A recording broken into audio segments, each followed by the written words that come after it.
Kenali ciri-ciri pasangan yang homoseksual supaya tidak terkena lavender marriage. Masih bersama saya Dr. Jeffrey Alvari Tribowo, spesialis andrologi, ahli reproduksi pria pertama di Banjarmasin, Kalimantan Selatan, dan teman saya Om Ben, si lelaki tulen. Wah, seberapa lelaki tulen Anda? Ya tulen lah Pak. Kenapa Tulen. emang tulen-tulen? Ya sekarang kan lagi marak nih Pak. Orang-orang yang dikira boti, dikit-dikit dikira boti, dikit-dikit dikira boti gitu Pak. Ya, Nah ya, itu ya. masalahnya. Aku kan nggak mau juga dibilang boti. Masa wajah sesangar ini boti gitu ya. Jadi langsung aja aku sematkan Om Ben si lelaki tulen aja sekalian kan. Oke, jadi memang Ben sekarang itu trennya Iya, banyak Pak. yang seperti kamu bilang ya, banyak istilahnya itu adalah lavender marriage. Pernah dengar nggak Nah kamu? itu apa itu Pak? Jadi Apa itu? lavender marriage Wangi-wangi atau apa? Bukan. Kawin wangi itu Lavender gimana? marriage itu adalah pernikahan di mana tujuannya adalah untuk menutupi orientasi seksual seseorang. Nah pas tuh Pak. Misalnya nih Ben ya, kita itu ternyata pasangan homoseksual nih. Nah itu Pak. Kita di pasangan homo ya Ben ya. Di andai-andai ya. Iya Ya, misalnya nggak mungkin nih ya. Cuman aku nggak pengen nih orang-orang tahu kalau aku homo. Caranya gimana? Aku nikahlah dengan cewek. Oh bisa Ya, gitu dari Pak. ceweknya sebetulnya dia nggak tahu kalau aku homo, dia anggap oh asik aku dinikahin dokter. Padahal sebetulnya itu hanyalah sebuah kedok. Oh. Ya, nggak jarang juga kadang ada lavender marriage yang janjian. Dua-duanya sama-sama. Oh, Misalnya nih kita homo Ben, aku nikah sama cewek, ceweknya sebetulnya dia juga lesbi. Buat apa dia begitu Pak? Tujuannya kenapa seperti itu? Tadi karena tekanan sosial. Pasti kan orang-orang dikit, kok belum kawin-kawin, kok belum ini Oh, iya itu sih, Pak. Iya sih, tekanan-tekanan. Akhirnya apa? Banyak orang yang melakukan itu semua. Masalahnya adalah yang kasihan, ketika dia melakukan lavender marriage, tapi satu pasangan ini tidak tahu. Nah itu yang sering terjadi ya. Ada pasangan yang nikah, tapi dia yang bingung. Kok suami aku nggak pernah nyentuh-nyentuh aku, nggak pernah ngenyayangin. Ya, ya. Kok dia jadi beda gitu, nggak pernah ada memberikan rasa cinta, kasih sayang. Setelah diselidiki lebih lanjut, ternyata memang betul pada prianya itu bisa mengalami gangguan orientasi seksual, di mana misalnya dia ternyata homoseksual. Itu Gitu. juga pernah Pak ada kasus kan bahwa ada yang cewek nih ya, padahal dia tuh cowok gitu. Belum ketahuan.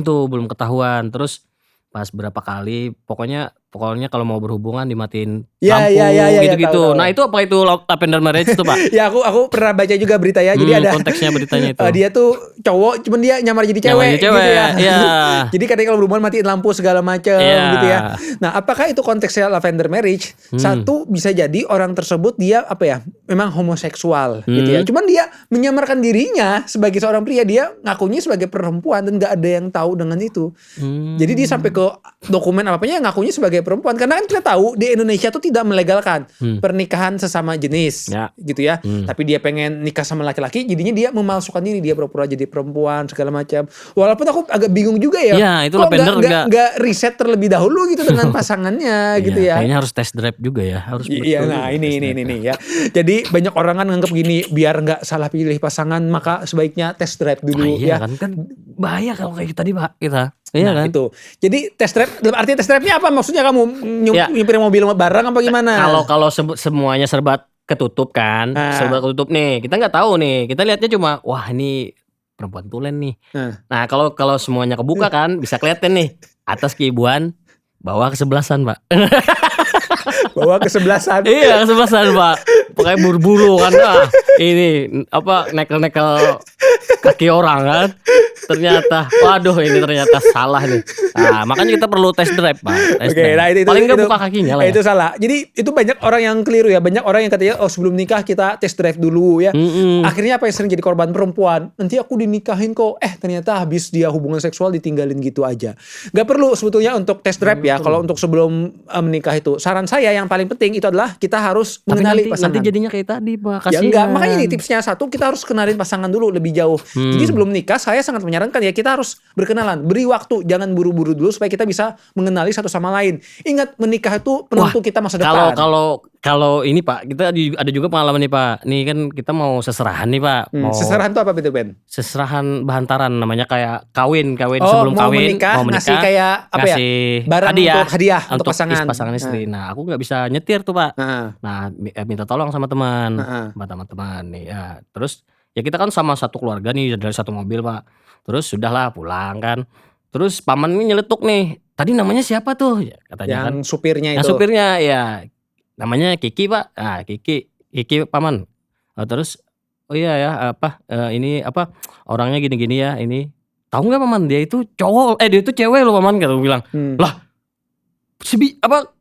orangnya kayak cowok, semua anunya gini, wajahnya, bentukan tubuhnya semuanya. Jadi kalau orang yang sudah dari cewek ke cowok kayak gitu, bisa ada yang nggak kelihatan loh, Pak. Nah itu yang disebut dengan ada istilahnya transgender dan transseksual, gitu ya. Jadi ada orang yang mungkin dia misalnya nih, dia terlahir sebagai perempuan, tetapi dia ingin menjadi sebagai laki-laki, gitu ya. Nah dia bisa mengubah ya, mulai dari dia mengganti penampilannya, gitu ya. Dia berpakaian dari pakai pakaian yang cowok, rambutnya dibikin pendek gitu ya. Atau mungkin dia payudari dibikin supaya nggak gitu kelihatan nonjol. Intinya dia penampilannya ya persis kayak laki-laki banget, padahal sebetulnya dia perempuan. Memang ada orang seperti itu yang disebut dengan transgender. Cuman itu harus dibedakan ya. Kadang banyak orang yang nganggap ada juga fenomena orang yang sebetulnya dia mengidap kelainan perkembangan jenis kelamin. Kamu tahu nggak yang dulu kejadian Aprilia Manganang? Waduh, yang mana itu ya? Yaitu yang dia itu TNI kalau nggak salah ya. Dia itu TNI perempuan, atlet voli juga ya. Setelah dilakukan pemeriksaan lebih lanjut, ternyata dia laki-laki. Sekarang dia udah nikah sama perempuan.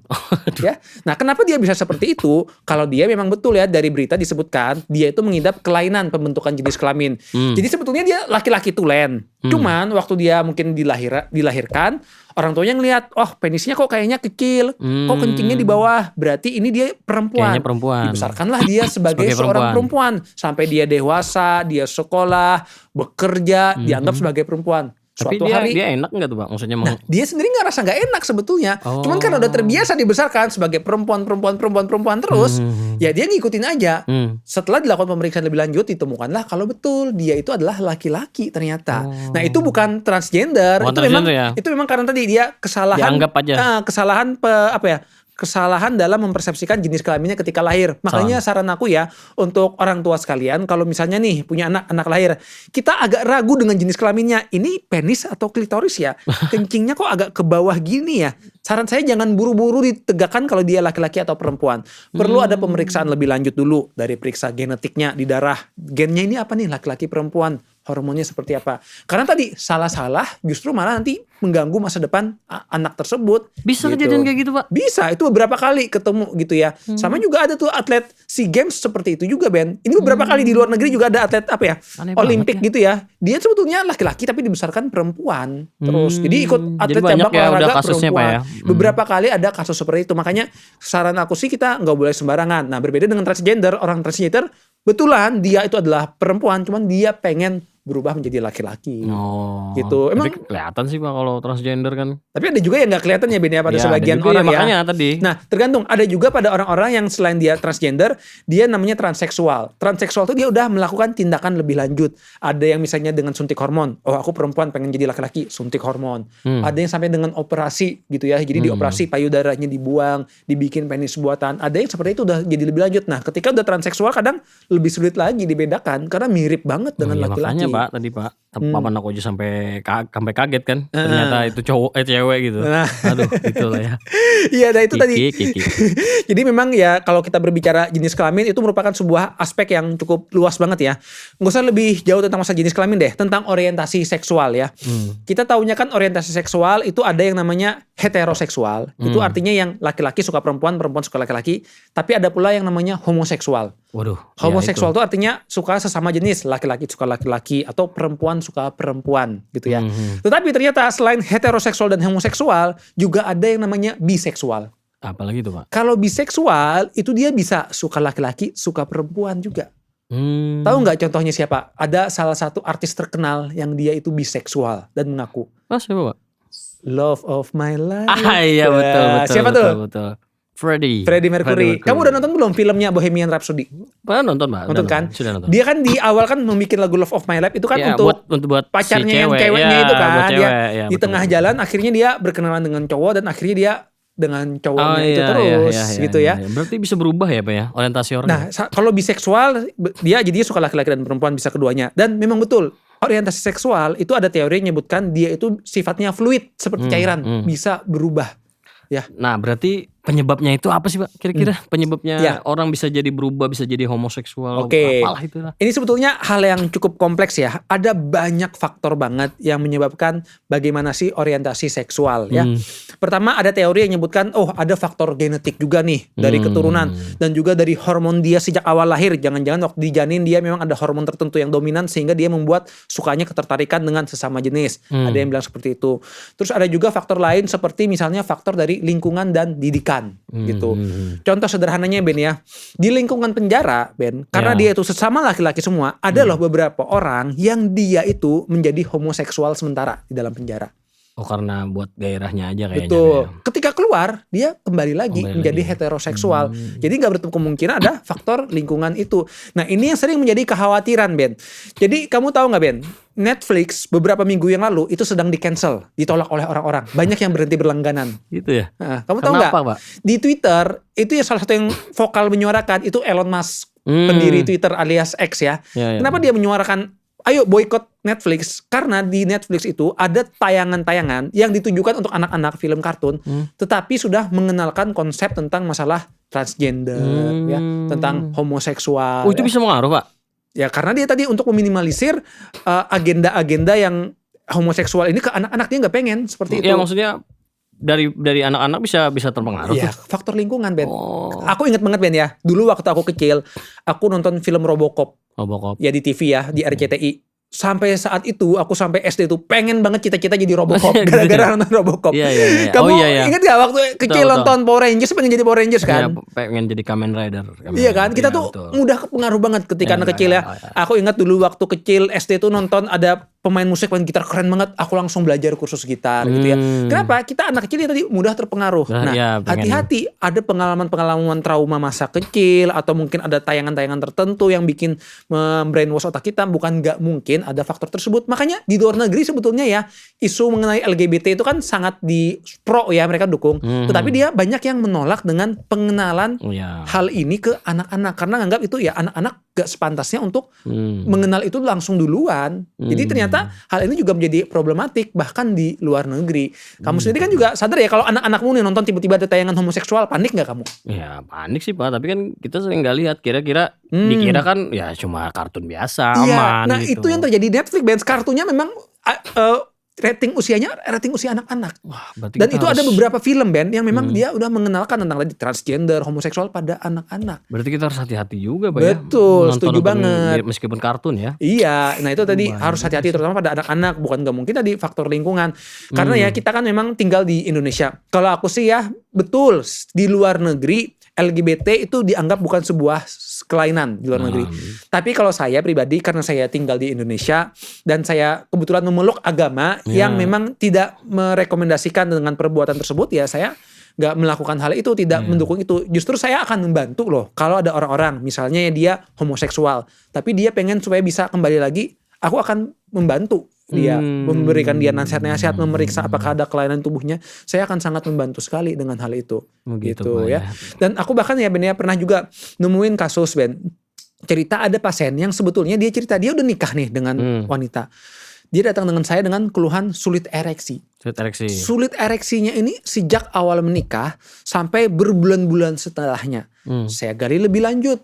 Kamu kalau masturbasi gimana? Aman dok masturbasi. Ereksi pagi gimana? Oh bagus dok ereksi pagi. Terus? Ini menunjukkan kalau fungsi penisnya normal. Aku tanya, kamu tertarik gak sama istri kamu? Jujur dok sebetulnya agak kurang. Astaga. Kenapa agak kurang? Ada kendala atau apa gak yang kurang menarik? Mungkin istri kamu kurang selera, kamu harus maunya orang yang kurus atau gimana? Sebetulnya dok saya itu kalau masturbasi terbiasa nontonnya itu film porno yang homoseksual. Astaga. Laki-laki sama laki-laki. Itu berarti udah udah masuk. Ku gali lebih lanjut. Kamu nikah dengan istrimu sekarang itu sebetulnya cinta apa enggak sih? Sebetulnya saya cinta dok, saya suka dengan istri saya. Terus pendapat kamu sendiri tentang homoseksual gimana? Dia bilang, saya sadar ini sebetulnya bukan hal yang tepat. Cuman saya juga bingung dok, kenapa bisa begini. Kasian kan sebetulnya dia betul. Ya. Ku gali-gali lebih lanjut, rupanya dia pernah mengalami trauma di masa kecil. Jadi waktu dulu dia masih kecil gitu ya, dia tuh pernah dititipin dengan omnya. Dan rupanya dia jadi korban pelecehan dari omnya. Padahal dia laki-laki korban. Makanya itu hati-hati banget. Kadang pelecehan seksual tuh sering disepelekan, tapi kalau pada anak-anak itu bisa menimbulkan trauma, bukan gak mungkin malah jadi membekas sampai Tapi dewasanya. itu termasuk lavender marriage nggak itu Pak? Tergantung ya tadi. Kalau sebetulnya dia mencintai istrinya, sebetulnya bukan. Ya, dia mungkin masih ke arah biseksual gitu. Dia suka laki-laki, suka perempuan. Nah disinilah perannya medis, pengobatan ya. Kita akan menganjurkan bagaimana sih terapi yang bisa dilakukan ya. Contohnya aku bilang, kamu stop total nonton film pornografi yang genrenya homoseksual ya, untuk ngeriset ya. Karena kalau kamu merasakan kenikmatan di sana, bukan gak mungkin kamu akan sulit bergairah dengan istrimu. Terus aku tanya, udah pernah belum mengkomunikasikan dengan istrinya tentang kendalamu ini? Dia bilang belum pernah. Saya bilang, coba pikirkan, kira-kira kamu nyaman gak untuk berdiskusi dengan itu? Kalau istri kamu bisa saling terbuka tuh lebih enak dibanding nih nanti istri kamu malah bingung sendiri, nuduh kamu yang enggak kamu dicerai. Nah itu kan hati-hati juga. Jadi kalau aku selalu bilang dengan pasangan itu harus selalu terbuka, bahkan sebelum menikah. Makanya aku bilang sebelum menikah kenalan lebih lanjut dulu gitu Ben ya. Jangan test drive. Jangan lagi ya. Terus harus juga tanya background checking. Background checking tuh jadi nih misalnya nih kita kenal sama cewek, aku mau nikahin cewek itu, aku nggak pengen dong cewek itu maksudnya dari asal usul yang gak jelas ternyata cewek tersebut dia pemabok gitu ya, cuman di hadapan aku dia nggak mabok. Nah aku pada prinsipku aku nggak pengen punya cewek yang misalnya merokok. Ya, aku udah anti, mungkin pada beberapa orang ada yang nggak masalah. Nah aku nggak mau punya istri yang perokok. Bisa aja ternyata cewek yang gue kenal ini dia merokok gitu ya, cuman dia di hadapan aku nggak merokok. Nah aku tanya dulu pasti ke orang-orang sekitarnya, dia orangnya seperti apa, bagaimana kesehariannya ya, baik apa enggak. Kalau kita udah yakin ya maka akan menikah. Emang kamu nggak gitu Ben, background checking sebelum nikah? Ya kayaknya sih aman-aman aja sih, kalau soalnya kan kita lihat kan istri ini istri baik-baik lah. Iya. Cewek yang baik-baik. Iya. Alim dan segala macam. Kayaknya aman deh. Iya. Itu aja sih. Cuma tadi kalau lebih aman ya, terutama untuk teman-teman yang belum nikah sih, saya sarankan tadi ya kenali lebih lanjut ya, background checking juga, dan bahkan bisa untuk melakukan konseling dulu, konseling pranikah. Jadi misalnya konsul dengan psikolog persiapan pranikah untuk bisa mengenal satu sama lain. Jangan sampai kita sembarangan. Lanjut kembali ke sebelum menikah tadi Pak. Pak. Jadi kan kita supaya nggak lavender nih. Ini ada artikel nih Pak, saya dapat nih. Apa? Itu bener nggak nih kayaknya, misalkan nih aku sama ada kan cewek nih, ada cewek, terus dia nanti kalau mau nikah ternyata sih ini boti nih atau gimana nih. Nah ini ada nih Pak, ada artikel di sehat kuat hebat dahsyat blogspot.net nih Pak. Jadi tanda-tanda boti itu: 1 pakai pinek, nah ya, 2 suka selfie foto depan cermin, 3 suka pakai anting, 4 nggak nafsu lihat cewek, dan 5 badannya mulus atau keteknya mulus. Nah ini bener gak nih Pak? Ini kayaknya terpercaya nih, sehat kuat hebat dahsyat .blogspot.net Pak, itu Pak. Itu website aja udah aneh itu Pak. Itu kan pakai sehat kuat itu kan. Ya kamu nggak tahu juga itu yang nulis anak TK apa gimana gitu terus ya. Gimana Pak? Oke, apa kita bahas tandanya satu-satu ya. Jadi di situ disebutkan ada 5 tanda cowok homoseksual. Yang pertama tadi apa? Yang pertama pakai pinek. Oke, pakai pinek ya. Ben, aku juga kadang praktek dokter pakai pinek deh. Baju scrubnya. Enggak, baju rumah sakit emang ada pinek. Oh, memang pinek ya. Astaga. Jadi ya enggak juga Ben. Itu kan ya pilihan tiap orang. Mungkin ada yang dia suka style tertentu, belum tentu jaminan dia homoseksual. Enggak ada artinya pakai baju pinek itu homoseksual, enggak sebetulnya. Tapi kelihatan lumayan ya. Lumayan flamboyan ya. Ya mungkin style, mungkin style ya. Iya. Suka selfie. Yang kedua apa tadi? Suka selfie, foto depan cermin, gini-gini lah. Ya, itu mitos. Jadi gini, mitos ya? Aku sendiri nggak suka berfoto ya. Cuman kan memang ada beberapa orang. Cowok kan kayaknya aneh itu kalau selfie yang normal Ben. Pada beberapa orang yang mungkin dia memang suka untuk berfoto-foto, atau mungkin dia memang model gitu kan Ben, suka endorse barang, ya nggak ada masalah. Itu bukan jadi patokan resmi kalau dia tuh homoseksual, nggak bukan 100% gitu. Ada orang-orang normal yang suka foto juga gitu. Terus suka pakai anting gitu Pak, suka pakai anting, nggak nafsu lihat cewek, terus keteknya mulus gitu. Anting ya, oke ya, coba tahu dia emang tren gaya kekinian gitu kan. Artis luar negeri juga banyak yang anting ya. Pada beberapa orang kan gayanya seperti itu ya. Saya pakai deh. Terus yang keempat apa tadi? Gak nafsu lihat cewek. Gak nafsu lihat cewek. Nah ini konteksnya sangat luas. Satu-satunya betul. Taunya gak nafsu gimana gitu ya? Apakah kalau misalnya dia ngelihat cewek jadi nggak ereksi gitu ya siapa tahu dia menjaga pandangan. Gitu dia menjaga. Aduh aku nggak pengen nih, ini kan aurat segala macam, dia nggak pengen. Afwan. Tapi kalau udah punya istri tapi dia nggak nafsu dengan istrinya, nah itu udah jadi waspada memang ya. Tapi kalau masih nggak sosmed, oke lah gitu ya. Yang terakhir. Terus keteknya mulus nih Pak. Ada aja nih. Siapa yang bikin? Ketek mulus siapa tahu Ben. Ada orang memang gangguan genetik gitu. Jadi tubuhnya rambutnya lebih tipis gitu ya. Atau mungkin dia nggak langsung boti ya. Atau mungkin juga ya. Jangan-jangan dia atlet Smackdown. Iya. Smackdown keteknya mulus. Gak ada yang mulus ya. Iya, Triple H, Stone Cold, The Rock tuh kan cowok banget. Keteknya mulus ya. Ada juga sih yang enggak ya. Mulus kan, jadi bukan Smackdown. Nah, kayaknya nih nggak bisa nih sih kayaknya nih nggak bisa diturutin ini. Ya itu emang nggak bisa. Emang kamu pernah punya ada pengalaman Ben dengan orang-orang yang mungkin ada dia terkait transgender? Banyak Pak kita Pak. Ada yang pernah ngirimin foto-foto pakai baju cewek gitu-gitu Pak. Ada pernah. Gimana tuh itu gimana? Ada temanku tuh dia suka ngirim pakai foto cewek gitu. Asik, bagus nggak nih katanya. Ngirimnya ke? Ngirimnya ke siapa? Ngirimnya ke ini juga, ke teman juga sih. Ke teman. Temenmu ini laki-laki atau perempuan pertama yang suka pakai baju? Dia laki-laki. Laki-laki suka pakai baju cewek. Dia suka berfoto memakai baju wanita. Baju wanitanya baju gimana? Baju cosplay Jepang kah? Baju wanita Pak. Baju wanita. Iya. Oke. Dia pakai baju wanita, dikirimnya ke temennya juga. Temennya laki-laki perempuan? Temannya Perempuan. Minta pengakuan gitu ya. Pengakuan perempuan. Menarik. Itu ada yang disebut dengan crossdresser. Crossdresser tuh dia suka memakai pakaian lawan jenis. Nah itu gimana itu? Ya itu emang ada kelainan psikologis seperti itu ya. Tapi itu kadang bisa berbeda juga dengan orientasi seksual. Ada orang yang seperti itu, tapi orientasi seksualnya heteroseksual. Normal. Ada yang seperti itu yang dia cuma suka pakai baju cewek aja, tapi sebetulnya dia orientasinya normal. Oh gitu. Cuma memang tadi ya mungkin dia ada faktor lain atau kejadian terdahulu yang bikin dia jadi tertarik menggunakan pakaian lawan jenis.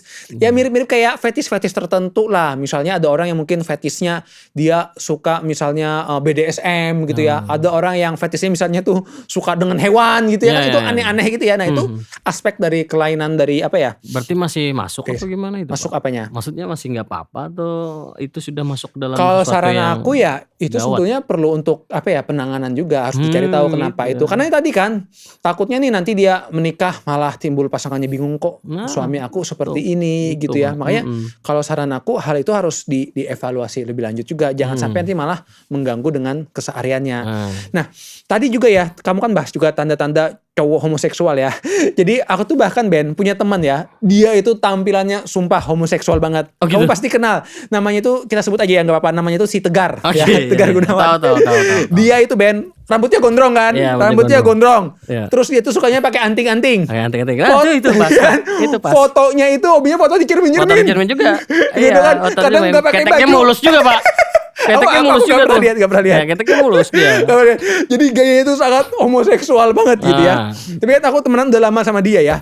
Dia tuh sama cewek itu aduh kelakuannya ya ampun. Suka goda-goda. Sebetulnya dia normal gitu ya. Dan dia cerita dia tuh berkali-kali suka digodain sama om-om.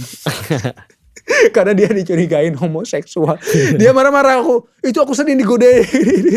Artinya sekali lagi tadi penampilan tuh nggak bisa jadi patokan resminya. Kadang ada orang yang mungkin memang gayanya seperti itu, tapi belum tentu kalau orientasi seksualnya. Berarti valid nih Pak, nggak dia aman nih kayaknya. Valid nggak ya? Selama ini sih aman. Bahkan kamu ingat nggak Ben? Dulu Ben kita pernah ya ngeprank dia. Jadi kan kita tuh lagi jalan ya sama dia ya. Kita ngenalin tuh teman kita laki-laki namanya Doni ya. Kita bilang ke Tegar, hati-hati loh Tegar, si Doni ini dia homo. Iya dia homo, dia suka sama kamu. Dia panik kan Tegar ya. Panik. Dia datang nih di studio ya. Kita tinggal dia berdua. Panik ya. Ngenelpon aku. Mas tolong. Doninya gak ngerti apa-apa kan. Doni santai. Cerita-cerita. Curhat. Ya, Tegar ya. Kompak keringetan. Marah-marah. Kamu ninggalin aku berdua. Sama Boti katanya. Orang sesangar Doni kok dibilang Boti. Ya itu tadi makanya aku bilang gak bisa kita tuh bilang orang homoseksual cuma dari penampilan. Itu biasanya sesuatu yang sangat tertutup. Bukan gak mungkin ada orang yang kelihatannya dia cowok banget ternyata dia homoseksual, bukan gak mungkin. Terus tandanya apa Pak? Oke. Itu tadi cuman dia sebetulnya yang bisa mengetahui. Gitu ya. Dia sendiri gitu ya. Kita gak bisa tahu secara resmi karena pemeriksaan pun gak akan bisa membuktikan itu. Gak ada tanda-tanda fisik misalnya orang homoseksual bentuk mukanya gimana gitu. Memang ada istilahnya itu yang disebut dengan gaydar. Pernah dengar gak kamu? Gak tahu, Pak. Jadi gaydar tuh fenomena yang menyebut adalah radar untuk mencari orang gay. Jadi kadang dia bisa ngeliat tuh, oh ini gay, ini straight, ini gay, ini straight. Ya memang tadi karena dia berdasarkan tanda-tanda tertentu. Misalnya dia lebih melambai lah, gayanya yang lebih yang metropolis. Kayak 5 tanda tadi kayaknya. Iya. Ya tapi sekali lagi itu belum bisa jadi patokan resmi gitu ya. Karena tadi itu pada diri seseorang. Memang ada orang-orang yang dengan gaya tertentu itu cenderung ke arah sesuatu, tapi itu bukan patokan resmi gitu tapi sih Ben. Ya tadi Pak, kan bisa berubah kayak gitu ya, kayak Freddie Mercury gitu-gitu. Ya itu kan biseksual, dia suka dua-duanya. Itu maksudnya apakah itu sudah tertanam atau itu bisa sepertinya dia nggak bakal bisa terperosok dalam situ gitu Pak, atau gimana? Menurutku tadi bisa dari faktor dia mungkin dari pengalaman masa kecilnya, dari lingkungannya ada pengalaman yang kurang menyenangkan, itu yang membuat dia orientasi seksualnya akhirnya suka juga dengan sesama jenis. Ya, makanya Freddie Mercury masih tetap di kampungnya ya, dengan nama Faruk Bulsara ya. Kayaknya di masjid-masjid dia ya. Kayaknya nggak bakalan jadi kayak gitu sih kayaknya. Ya mungkin industri musik ya Ben ya, di luar negeri itu kan cukup apa ya, mungkin industri di Inggris yang kan glamor. lumayan kan. Betul, betul. Ya, itu dan lumayan. di filmnya itu kan dia pasangan homoseksual pertamanya itu kan orang apa ya? Orang produser musiknya tuh apa gitu ya? Iya kan? Dan di Inggris. Iya, mungkin dari faktor itu juga salah satunya gitu. Oke, itu aja ya. Terima kasih sudah menyaksikan, seru banget pembahasan mengenai ini. Semoga kita tidak terkena lavender marriage. Enggak lah.